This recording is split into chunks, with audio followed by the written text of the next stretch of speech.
C'est confirmé, le temps des fêtes est arrivé.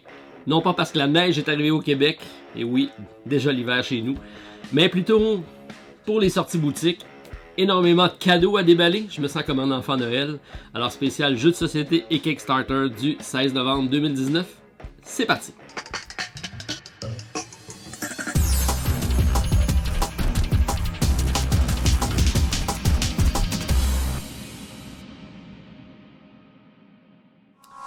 Avant de débuter notre présentation des sorties boutiques et Kickstarter, j'aimerais féliciter les récipiendaires du trophée donc les 3 Lys au Québec. On a chaque année une remise de prix pour les jeux publiés en langue française au Québec.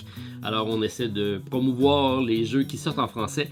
Et cette année, 3 récipiendaires au niveau jeux pour enfants. Sans surprise, Zombie Kids de la compagnie Scorpion Masqué était donc le grand récipiendaire pour le jeu qui a fait l'unanimité du jury. Félicitations Christian et toute l'équipe chez Scorpion Masqué. Également au niveau du grand public, un jeu de Lucky Dog Games avec Chronicle of Crimes. Encore là, on a été séduit par l'aspect nouveauté avec la réalité virtuelle augmentée. Donc c'est notre récipiendaire au niveau francophone pour Lucky Dog Games avec Chronicle of Crime, grand public. Et au niveau du jeu passionné dans lequel j'étais jury, et j'ai fait la présentation, c'est Charlatan de Belcastel qui l'a remporté avec un très bon backbuilding avec des parties inoubliables à chaque fois. C'est un jeu qui est entre deux chaises un petit peu. Il était dans la catégorie grand public, la catégorie passionné. On voulait pas passer à côté. Alors, il a été notre grand gagnant cette année. Alors, félicitations aux 3 heureux et à tous les nominés qui étaient également présents. Je les ajouterai en description à la liste si vous voulez aller les consulter. Si on passe au niveau des sorties boutiques, parce que 0 réception Kickstarter cette semaine, j'en ai par contre, j'ai reçu des notifications de Post Canada. Je vais recevoir ça peut-être en fin de semaine, peut-être début de la semaine. Donc semaine prochaine, on en a des gros jeux qui s'en viennent et qui seront disponibles en retailer au pub du Randolph Centropolis. Je vous garde le suspense, c'est pour bientôt. Niveau sortie boutique, Randolph a publié un jeu pour lequel j'avais donc parlé avec son concepteur qui est Joël Gagnon, également propriétaire chez Randolph. Et il est en édition de jeu. Et là, c'est une collaboration avec Jessica Arnois, qui est sommelière. Donc, c'est une spécialiste des vins. On la voit ici. Et c'est un jeu de découverte de vin, donc c'est une dégustation à plusieurs et on va devoir classer les différents cépages selon les cépages, les arômes, la robe du vin et tout ça, la senteur. Alors on va procéder à différentes étapes de dégustation et l'aspect très intéressant, c'est en collaboration avec la SAQ. Nous, ici au Québec, on a une Société des alcools du Québec, donc on se présente là pour acheter nos bouteilles de vin et on pourra arriver avec un code barre. Il y a 100 vins à déguster dans la boîte. Et quand on fait l'achat du jeu, il vient dans une enveloppe scellée. On ne sait pas c'est quoi le vin. On va devoir apprendre à le découvrir. Et donc, beau jeu mystère par rapport à la dégustation de vin. Fort intéressant pour le temps des fêtes. Une grande recommandation. Je suis sûr que ça va être de toutes les familles qui voudront joindre l'utile, l'agréable et surtout la dégustation de vin. Alors, vin mystère. Espérons qu'un jour ça ira en France chez vous pour pouvoir donc l'adapter. Ça sera peut-être une avenue à regarder prochainement. Wayfinders, un jeu de mon ami Thomas Dagenet-L'Espérance, qui a été également récipiendaire de la personnalité ludique de l'année avec les 3 Lys. Alors, on l'avait vu précédemment sur la chaîne avec Anomaly. Et dans la même année, ça, Wayfinder, donc de la compagnie Pandasaurus Games. Un très beau jeu, accessible, de toute beauté. C'est de 2 à 4 joueurs, des parties de 25 à 30 minutes. Jeu de Push Your Luck, on va avoir une route à construire. Bien hâte de le découvrir celui-ci. Je pense que ça va être un jeu grand public qui devrait également faire l'unanimité. Et Thomas est sur une grande lancée. On va suivre ses prochains jeux de près et espérons l'avoir en entrevue très prochainement à la chaîne. Alors, Wayfinders, qui viennent tout juste de sortir, on a reçu ça. Celui-ci, je me suis gâté moi-même puisque je me suis procuré donc God of War. C'est un jeu de cartes et c'est de la compagnie Siemens. C'est un jeu qui se joue de 1 à 4 joueurs sans grande surprise. Et donc, ça me fera possibilité de jouer en solo et peut-être de vous le présenter sur la chaîne. On est dans l'univers ici des Vikings encore, donc des dieux nordiques avec donc un peu le même univers qu'on a vu ici avec Yggdrasil, mais là en jeu de cartes, avec les dieux qu'on va devoir jouer coopératif ou en solo. Alors, bien hâte de le découvrir celui-ci. Les illustrations m'ont séduit dès le départ. La thématique, c'est dans l'air du temps. On a beaucoup de jeux de vikings présentement. Et c'est donc ajouté à notre collection pour une présentation. Horror Arkham, sorti 2016.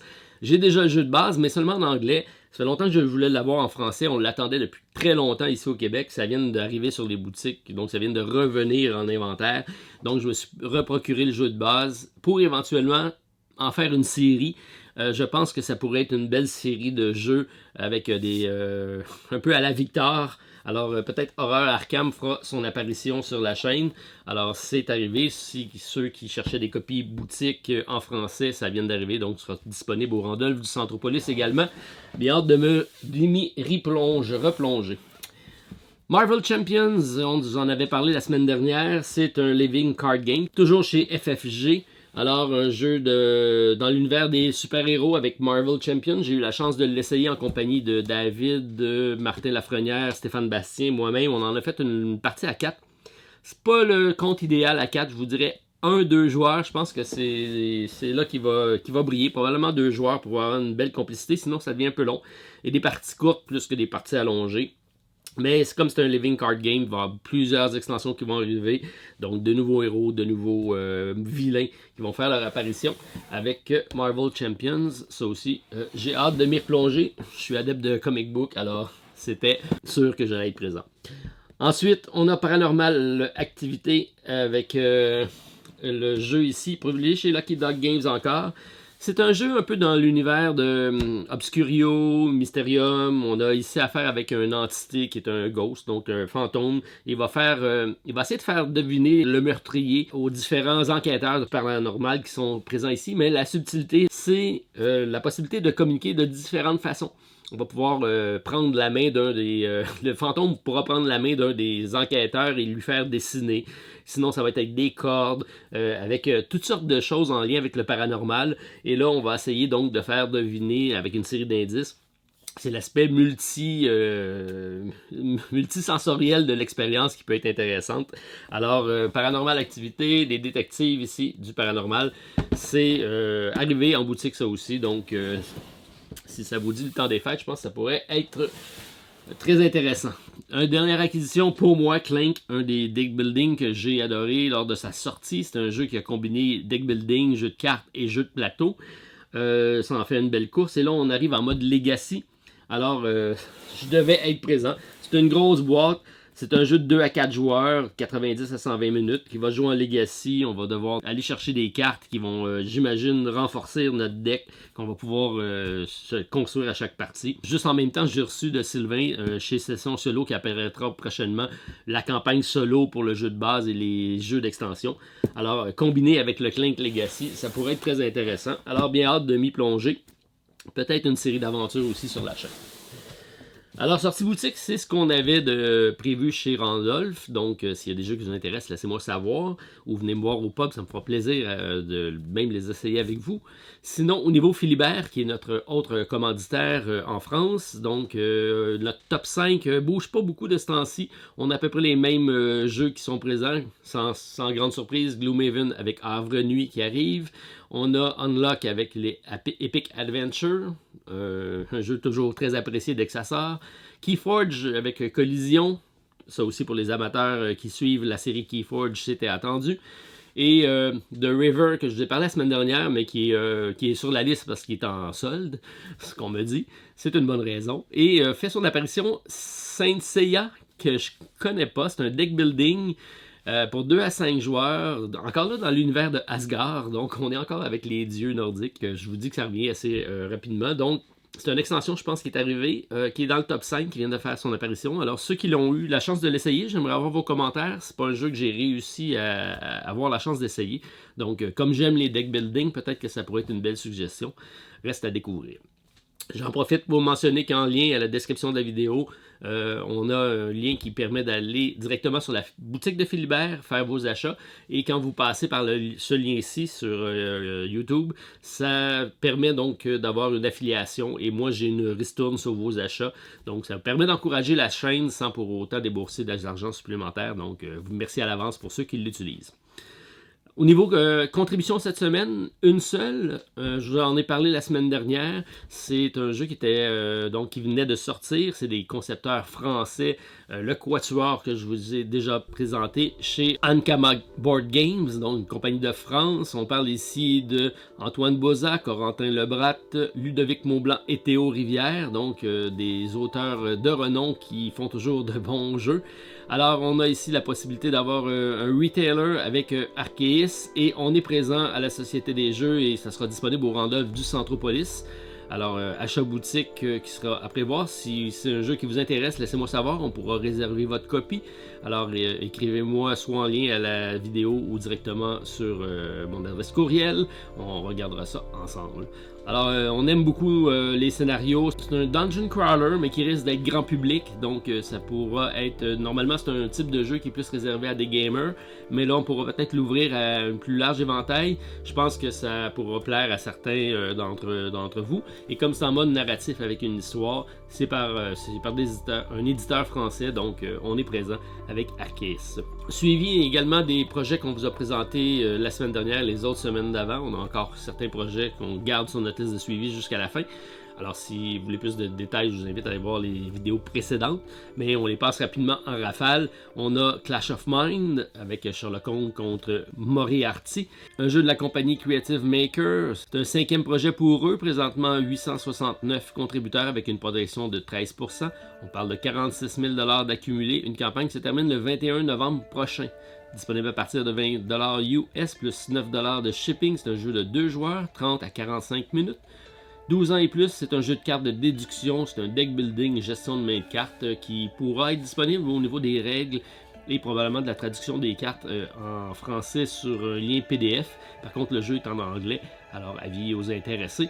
Moi, il m'intéresse non pas parce que c'est un jeu de 2 joueurs, c'est un jeu de déduction dans l'univers de Sherlock Holmes. On a 12 heures pour éviter un crime ou le commettre. Donc, dépendamment de quel côté vous êtes de la clôture, ça pourrait être très intéressant. J'aime beaucoup l'artistique du jeu, donc attiré. Puis, comme c'est un jeu abordable, ça pourrait être, malgré le fait que c'est un 2 joueurs, quelque chose que j'ajoute à la collection. On a également toujours Chronicle of Drunagar, Age of Darkness, un gros jeu celui-là de figurines avec c'est un dungeon crawler, un peu comme le premier que je vais présenter, mais avec plusieurs aspects intéressants. Aspect 3D, donc on va avoir des trays, normalement qu'on utilise pour serrer le jeu, mais là, on s'en sert pour mettre des tuiles et avoir différents niveaux. En plus, il y a des supports pour tenir des cartes qui représentent des portes. Et lorsqu'on va franchir une porte, on va ouvrir la carte de la porte et ça nous donnera donc dans quelle salle on tombe, qu'est-ce qu'on va avoir à rencontrer. Donc on va vraiment avoir l'esprit de Dungeon Crawler va être à son maximum par rapport à l'environnement. Ça c'est bien. Et on va l'utiliser aussi. Les niveaux sont pas juste seulement esthétiques, mais sont vraiment en lien avec le gameplay. Alors ça, je trouve ça assez intéressant. De plus, le jeu se joue avec une mécanique de backbuilding, avec des jetons de couleurs qui vont nous permettre d'activer des compétences. Ça, c'est bien, c'est moins basé sur le hasard des dés. Je préfère les jeux qui sont de ce style-là. Alors, on est présent encore là. C'est probablement le prochain que je vais confirmer, malgré le fait que c'est un gros jeu. Donc, on est autour de 75%, mais d'après moi, on devrait être présent. On suit la campagne de prêt qui devrait se terminer le 28 novembre prochain. High Frontier for All, plusieurs en ont parlé. Il y avait la possibilité d'avoir une version en français si on avait un minimum de 250 backers, je crois. On était à 220 plus le 12 qui avait la fonction de base. On est tout près de 250. La campagne qui se termine là, tout prochainement. On parle du 16 novembre. Alors, reste à voir si ça va être confirmé. C'est un jeu disponible à partir de 59 $ US plus 20 $ de shipping. Il y avait présentement 3867 contributeurs, une progression de 16%, et on a franchi le cap des 400 000. Alors, assez intéressant pour un jeu qui est là depuis longtemps. C'est une 4e édition du jeu. Une grosse communauté qui le suit. Très très cérébral comme jeu, très difficile, très tactique, il n'est pas vraiment user-friendly. Il faut vraiment se plonger dans les règles, puis le plateau reste quand même intimidant. Mais ceux qui adorent ce type de jeu-là, alors ça pourra être quelque chose pour vous. Moi, j'ai failli cliquer à plusieurs reprises sur confirmer ma commande. Toujours pas fait. Alors, j'attends la dernière minute. Reste à voir. On suit maintenant avec le retour de Titan, donc de la compagnie Holy Grail Games. Compagnie française qui est présente avec un très beau jeu de plateau 3D qui représente une mine. Donc on parle ici d'un jeu d'une campagne qui va quand même bien, 1058 contributeurs, une progression de 13%, on est à 134 000 $ d'accumulé. Encore quelques jours à la campagne, c'est le genre de jeu qui va faire un effet wow lorsqu'il sera sur la table. Si ça vous intéresse, je vous invite à aller voir le lien de la campagne qui sera disponible dans la description. On vous parle ensuite de Girl and the Robot, donc un petit jeu de cartes de la compagnie Flying Carpet Games, une compagnie de Montréal qui fait l'adaptation d'un jeu vidéo en jeu de cartes. Alors c'est une première expérience pour eux. C'est un jeu donc de 2 à 4 joueurs, des parties rapides d'une trentaine de minutes. Alors si je vous montre un petit peu l'artistique des cartes, c'est ce qui en fait la beauté du jeu. Flying Carpet Game a adapté leur jeu vidéo en jeu de cartes. On a ici une confrontation de 2 joueurs ou 2 équipes qui vont devoir éviter le démon. C'est un jeu où on va essayer de créer une main qui va nous éviter le démon et pouvoir l'envoyer chez le voisin. Donc c'est un peu un jeu à la roulotte russe, assez intéressant, rapide, qui va créer toujours des parties donc où le stress va être présent lorsqu'on va piocher une carte. Alors quand même une belle campagne pour eux, présentement 141 contributeurs, 145% de financement, on est à 7291 $ d'accumulé. Ça reste modeste, mais ça reste un petit jeu de cartes, une première expérience pour eux, donc tant mieux si c'est financé. Mais vous avez encore quelques temps pour aller voir la campagne. Ça se termine le 23 novembre prochain, donc une semaine encore pour y jeter un coup d'œil. On a un jeu abordable à partir de 25 $ canadiens, 10 $ de shipping, 2, 3, 4 joueurs. L'artistique est très beau, donc si ça vous intéresse, allez voir ça. Le lien sera disponible en vidéo, donc The Girls and the Robot. On a ensuite le jeu de Seven Bridge de notre auteur avec qui je vous ai déjà parlé la semaine dernière. Donc on a ici affaire avec un roll and write de 1 à 6 joueurs qui est assez intéressant par le fait qu'on a une mécanique de draft de dés. Donc on va lancer 6 dés au début d'une manche et on va à tour de rôle recruter un dé qui va nous permettre d'explorer la ville. Et ce qui en fait la particularité, c'est le nombre de possibilités de marquer des points. Alors on doit visiter des régions. Le but, c'est de passer par les 7 ponts de la ville, qui sont une vraie ville d'Europe qu'on peut visiter, une ville qui est reconnue par ses ponts. Alors on parle ici de la ville de Königsberg. C'est un très bon roll and write que j'espère être capable de vous montrer avant la fin de la campagne, mais j'ai eu la chance de l'essayer. Ça se joue en solo également, on a donc une belle rejouabilité. On va devoir essayer de faire le maximum de points et tous les points qu'on ne fera pas par rapport au maximum qu'on est capable de faire, ça s'en va à notre adversaire. Alors on doit essayer de maximiser, mais on ne peut pas tous les faire, donc il va falloir décider quelle variante on va aller prendre au niveau des points, parce qu'on peut faire des points si on se rend en bordure de la piste, on peut faire des points si on visite des allées avec des arbres, on peut faire des points si on va visiter des bâtiments historiques qui sont identifiés sur le map. On va multiplier des points si on passe des ponts. Donc il y a vraiment plusieurs façons de le faire, mais c'est vraiment les dés qui vont nous dire par où on peut aller et quel est le chemin qu'on va faire au niveau de la ville. Donc ça, c'est assez bien amené au niveau d'un roll and write. Alors encore quelques temps pour vous décider pour la campagne. C'est présentement une campagne qui se termine le 22 novembre prochain. On est à 653 contributeurs, une progression de 13%. C'est disponible à partir de 24 $ US, 7 $ pour le print and play si vous voulez en faire l'essai. Alors un jeu rapide d'une quinzaine de minutes par joueur. C'est une suggestion si ça vous dit. Alors Seven Bridge qui sera encore disponible pour une semaine sur Kickstarter. On a ensuite DEI avec Divine and Impera de la compagnie Ludius Magnus Studio. Intriguant celui-là parce que c'est un projet qui est à la baisse présentement, donc une forte première semaine, et là on commence à avoir une diminution des contributeurs. On était à 1907 la semaine passée, on est à 1866 présentement, c'est une baisse de 41, même au niveau de la monnaie, donc on est passé sous la barre du 300 000, on est à 299. Alors ça reste intriguant, c'est toujours pas bon signe, alors on va essayer d'aller investiguer pourquoi c'est à la baisse. C'est un jeu donc qui est intéressant par ses mécaniques, mais il me faisait un petit peu penser au jeu Outlive avec une mécanique post-apocalyptique. Dans ce cas-là, ici on est dans l'ère de glace, mais je l'avais mis dans ma réserve, mais j'avais pas de haut espoir de le contribuer. Encore moins là avec la baisse de contributeurs, alors on va quand même regarder. parce que quand même le solo était disponible, mais pas dans la boîte de base. Il fallait acheter une add-on qui était une boîte d'extension qui permettait de le jouer en solo. C'est un autre 25 € qu'on devait additionner. Bref, ça risque de ne pas être présent sur la liste la semaine prochaine, mais on va quand même investiguer cette semaine pourquoi il y a une baisse au niveau des contributions. Titan avec un S, un deuxième Titan cette semaine encore. Donc celui-ci c'est un gros jeu de plateau avec d'immenses figurines qui sont des mini. Chacun des peuples auront leur armée et leur titan attitré. C'est pas un wargame, mais c'est quand même un jeu de confrontation sur un plateau assez sobre, somme toute. Je le trouve intéressant par l'esthétique du jeu. J'aimais beaucoup aussi l'aspect historique parce qu'on va reconstruire des batailles d'historique réel, mais avec des personnages fantastiques quand même. Alors, c'est un jeu qui avait peu de texte. Les règles étaient disponibles en français. On a même un pack de traduction assez abordable. Et un des derniers stretch goals intéressants, ce qui s'en vient, c'est le mode Legacy. Alors, ça aussi, je suis intrigué. Je vais attendre de voir quand ça va débloquer, qu'est-ce que ça va donner. Alors, on suit quand même encore la campagne. On est autour de 50% de contribution pour Titan.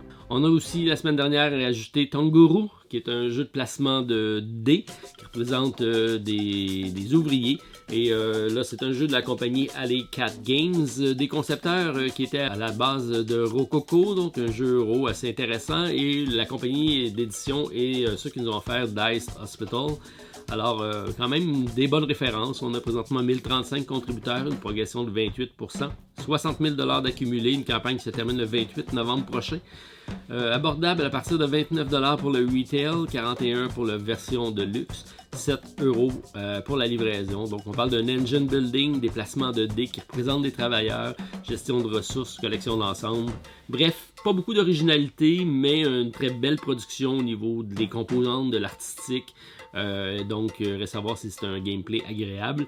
Il n'y a pas rien qui nous fait faire wow, c'est le jeu qui va révolutionner, mais ça semble être un beau packaging, donc intéressant. Par contre, c'est de 2 à 5 joueurs. Bref, on regarde ça encore pour un certain bout de temps. On regarde surtout l'évolution des stretch goals, voir s'il va y avoir des modifications au niveau des mécaniques ou du nombre de joueurs. On vous a parlé également de Honey Buzz, un jeu qui crée le buzz un petit peu sur Kickstarter, sans faire jeu de mots. Elf Creek Games qui s'en sont à leur 3e projet, donc 1034 contributeurs, mais c'est quand même une progression de 43% par rapport à la semaine dernière, donc assez intéressant, 45 000 $ d'accumulé. La campagne se termine le 27 novembre. C'est de 1 à 4 joueurs, de parties de 45 à 90 minutes, abordable à partir de 39 $ US, 59 pour la version de luxe. On parle de 8 $ pour le shipping, ça c'est bien. C'est un jeu de mémoire, pattern building, dans lequel on a un placement d'ouvriers, un placement d'abeilles ouvrières dans ce cas-ci. Alors, assez intéressant. Encore une fois, on va dans un thème qui est grand public. Alors, on essaye de viser large. Je pense que ça va être atteint. On a un artistique assez bien réussi. On a un mode solo disponible, une gestion de marché qui est assez intéressante et un prix de transport raisonnable. Bref, assez pour me faire mettre dans la liste et elle va rester là jusqu'à la fin, voir comment ça évolue. Un peu comme Calico, je l'ai présenté avec les chats et les doudous. On est présent là avec les abeilles et le marché. Alors, on regarde l'évolution de Honey Buzz jusqu'au 27 novembre prochain. On avait également la semaine dernière, je vous avais présenté Tranquility, qui est un petit jeu de cartes qui, encore là, va être intéressant, qui se joue en coop. On parle d'un jeu de la compagnie Game Board Hubs, qui est un premier projet pour eux. C'est disponible à partir de 12 livres ou 21 $ canadiens, 5 à 12 pour le shipping. C'est assez variable. C'est un premier projet, donc ça peut être compréhensible. Espérons que ça va rester à coût raisonnable. On parle de 1055 contributeurs, 23 000 $ d'accumulé. Une campagne qui se termine le 1er décembre prochain. De 1 à 5 joueurs, des parties de 15 à 20 minutes. On parle de 8 ans et plus. C'est un jeu qui va être très simple, mais qui risque d'être intéressant dans le gameplay, qui me fait penser un petit peu au jeu de game ou ce style de jeu-là. Par contre, avec des illustrations un petit peu mieux, avec également des petits twists au niveau des cartes, avec des pouvoirs qui vont faire en sorte que le gameplay peut être intéressant. C'est le genre de jeu qui m'intéresse et que j'espère être capable d'amener au pub. Je pense que ça pourrait bien sortir. Alors, on regarde ça encore pour un certain bout de temps. On parle de Tranquility jusqu'au 1er décembre prochain, probablement sur notre liste d'achat d'ici la fin de la campagne. Alors, ça complète notre présentation des sorties boutiques, quand même nombreuses cette semaine, et des sorties Kickstarter. Alors, de belles surprises qui s'en viennent dans la nouvelle liste qui s'ajoute. On parle de 7-8 de nouveaux jeux cette semaine. Également une grosse sortie la semaine prochaine. Vous savez sans doute de laquelle je parle, mais sans grande surprise, on continue donc la présentation et on se revoit la semaine prochaine. Alors, spécial jeux de société et Kickstarter du 16 novembre, c'est parti. On débute cette semaine avec l'ajout du jeu Namiji, le prochain chapitre de l'univers de Tokaido, un standalone de Antoine Bauza chez Funforge. Déjà plus de 500 contributeurs pour 43 000 $ d'accumulés, une campagne qui se termine le 29 novembre prochain. Disponible à partir de 60 € plus 20 € de shipping au Canada. C'est disponible en Designer Edition avec des figurines peintes et des composantes de luxe. C'est en version française, un 2 à 5 joueurs, des parties de 30 à 45 minutes. On parle ici d'un jeu de mouvement point à point, une collection d'ensemble avec pouvoirs variés. Namiji propose un gameplay similaire à Tokaido, avec des espaces d'action qui sont dissimulés le long du plateau. Sur une piste linéaire, les joueurs progressent sur cette piste afin de prendre une série d'actions. La particularité, c'est le dernier joueur qui va toujours effectuer l'action. Donc on peut y aller lentement à son rythme ou on peut souhaiter aller absolument choisir l'action désirée. Alors à vous de choisir votre rythme. C'est la particularité de Tokaido et de Namiji. Dans Namiji, l'ensemble des actions sont très différentes de ce qui est proposé dans Tokaido, ce qui en fait un jeu complètement à part. Alors on aime un jeu accessible d'une grande beauté, une édition de luxe avec un rythme de jeu zen. On aime moins le prix du shipping ici au Canada. Résultat, un jeu à essayer. Si vous ne connaissez pas Tokaido, je vous invite à l'essayer. Et pour la suite, si vous l'avez aimé celui-ci, vous allez sans doute l'adorer. Alors, approuvé pour la Société des jeux. On attend par contre sa sortie en boutique pour pouvoir se le procurer avec Namiji. En 2009, Ignacy Trevacek nous avait offert l'excellent Stronghold. L'année suivante, 2010, avait suivi avec Stronghold Undead. Alors pour le 10e anniversaire, Portal Games nous offre la réédition de Stronghold Undead. C'est un Tower Defense pour 2 joueurs. Un des personnages incarnera les forces du bien à la défense du château. L'autre personnage sera les hordes de zombies et de morts vivants qui prendront l'assaut du château. Alors, très bon jeu de 2 joueurs, c'est présentement 1300 contributeurs, plus de 100 000 $ d'accumulés, une campagne qui se termine le 25 novembre prochain. Disponible à partir de 65 $ US, 75 pour la version Deluxe offrant des meeples personnalisés, et le shipping 20 à 25 $ pour le Canada. On aime la nouvelle réédition, le niveau artistique, le changement des règles, l'addition de nouvelles cartes, intéressant. On aime moins le prix du shipping au Canada qui est encore relativement élevé et pas de confirmation pour le custom friendly, donc les douanes, on attend une confirmation à ce sujet-là. De plus, toujours pas de modification au niveau du solo, ça aurait été le fun de l'ajouter pour la nouvelle édition. Alors, c'est un jeu que je possède déjà dans la version originale, je ne pense pas participer à la campagne, mais je suis avec intérêt l'évolution si jamais il y a des modifications. Alors, Stronghold Undead jusqu'au 25 novembre prochain. On ajoute également sur notre liste de suivi un jeu qui est sorti depuis plus d'une semaine mais qui a attiré notre attention. On parle de On the Origin of Species, un jeu de la compagnie Artana qui en sont à leur 9e projet. C'est eux qui étaient à la tête de Tesla vs Edison. Jeu abordable à partir de 25 $ US plus 4 US de shipping, 6 € ou 11 $ au Canada. Alors pourquoi toujours plus cher au Canada? Ça reste un grand mystère. On parle ici de 1299 contributeurs, 55 000 $ d'accumulés. Une campagne qui se termine le 6 décembre prochain. C'est un jeu de 2 à 4 joueurs, 45 à 80 minutes. Un jeu de gestion de main de cartes et de placement de tuiles. Alors, accompagner Charles Darwin lors de sa traversée des îles Galapagos à bord de son vaisseau, le Beagle, en découvrant de nouvelles espèces et en effectuant des recherches pour améliorer ses connaissances. Alors, on aime le côté artistique et le côté historique de l'expédition. On aime moins le prix du shipping au Canada. Et résultat, on va attendre la sortie en boutique, mais un jeu fort intriguant qui me semble assez simple dans sa mécanique, assez bien réussi au niveau de la conception. Sûrement un agréable petit filler intéressant avec On the Origin of Species chez Artana Games jusqu'au 6 décembre prochain. On ajoute également le jeu Crimson Company qui nous arrive avec l'extension The Other Side. Présentement, 1087 contributeurs, 35 000 $ d'accumulés, une campagne qui se termine le 28 novembre prochain. disponible à partir de 19€, 27 pour l'extension et le jeu de base, 5 à 8 pour le shipping. C'est un jeu de cartes à effets variés. Alors on a ici affaire avec un duel de magiciens qui doivent prendre le contrôle de royaumes. 3 royaumes sont disputés, le premier qui en contrôle 2 sera le vainqueur de la partie. Alors on aime le jeu depuis l'addition d'une variante solo et coopérative avec les derniers stretch goals. C'est un petit jeu très bien réalisé mais très simple en même temps.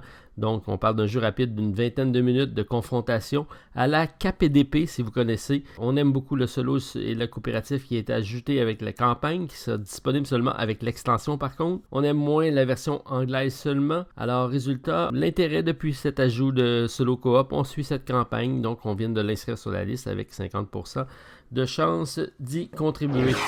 La boîte de jeu nous arrive cette semaine avec la réimpression du jeu Clash of Rage avec l'extension et l'ajout d'un nouveau clan. Campagne rapide qui se termine le 21 novembre prochain. 455 contributeurs, 36 000 $. Jeu disponible à partir de 115€, incluant l'extension et 5€ de shipping. Disponible en version française, c'est un jeu de Take That basé sur une mécanique de dés pour 1 à 5 joueurs. 90 minutes par partie. Alors on aime la qualité de l'éditeur, la qualité de production, le détail des miniatures, l'artistique et la confrontation obligée pour marquer des points. Beaucoup d'extensions et en prime un mode solo. On aime moins un jeu d'arène, moins ma tasse de thé ou de café en ce samedi matin. Résultat, pour les amateurs du genre, semble très bon, mais intrigué par leur mode solo, alors on suit ça de près jusqu'au 21 novembre. On ajoute également le jeu Glory, A Game of Night de la compagnie Stratego Game, un premier projet pour cette compagnie de Pologne. Et oui, une autre compagnie de Pologne. On parle de 257 contributeurs, 19 000 $ d'accumulés, une campagne qui se termine le 9 décembre prochain. Disponible à partir de 59 $ US plus 8€ pour le shipping, 19 pour le Canada. Oui, encore une fois, on est les champions des frais de livraison. De 1 à 4 joueurs, 45 à 120 minutes, un jeu de dés, de placement d'ouvriers et de collection d'ensemble. Dans Glory, vous incarnez un chevalier qui a comme seul objectif de devenir célèbre. Pour gagner, vous devez traverser différents tournois afin d'obtenir des types de noblesse et poursuivre dans l'échiquier social du Moyen-Âge. Alors, on aime l'aspect du tournoi de chevalier avec une progression et un artistique bien réalisé. On aime moins un prix élevé pour un premier projet. Alors, c'est une curiosité, mais puisque l'incertitude est présente, on passe pour l'instant avec Glory.